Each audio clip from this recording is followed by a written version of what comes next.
ગરીબ ભાઈ અને અમીર બહેનની વાર્તા. માયાના લગ્ન એક ખૂબ જ મોટા અને ધનવાન ઘરમાં થયા હતા. જ્યારે રવિ ગામમાં રહીને ખેતીકામ અને મજૂરી કરતો હતો. સમય જતા માયા અને વૈભવી જીવનમાં એટલી વ્યસ્ત થઈ ગઈ કે તે તેના ગરીબ ભાઈને લગભગ ભૂલી જ ગઈ હતી. રવિ ગરીબ હોવા છતાં સ્વાભિમાની અને તેણે ક્યારેય માયા પાસે મદદ માગી નહોતી. રવિની મુશ્કેલી. એક વર્ષ એવું આવ્યું કે ગામમાં દુકાળ પડી.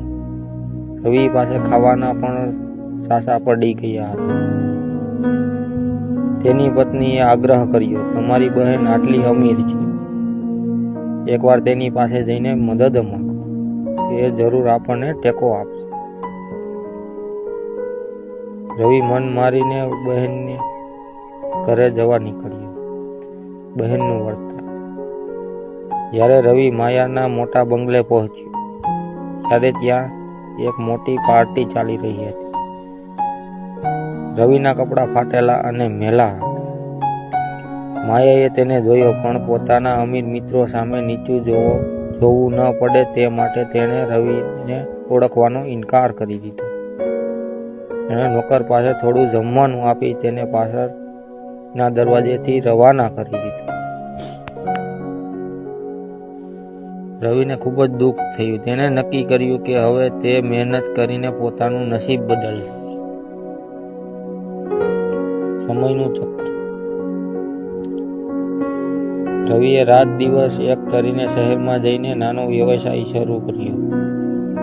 વર્ષોની મહેનત બાદ રવિ શહેરનો મોટો વેપારી બની ગયો.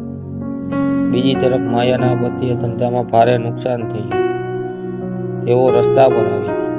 માયા પાસે હવે ન તો બંગલો હતો, ન તો ઘરેણાં.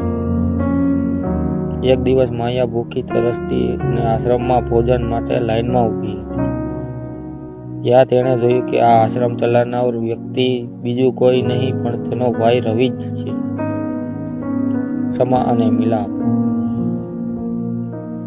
માયાને પોતાની ભૂલ સમજાઈ ગઈ. તે રવિના પગમાં પડીને રડવા લાગી. રવિએ તેને ઊભી કરી અને પ્રેમથી ભેટી પડ્યું. રવિએ કહ્યું, બહેન, પૈસા તો આવતા જતા રહે છે, પણ લોહીના સંબંધો ક્યારેય નથી બદલાતા.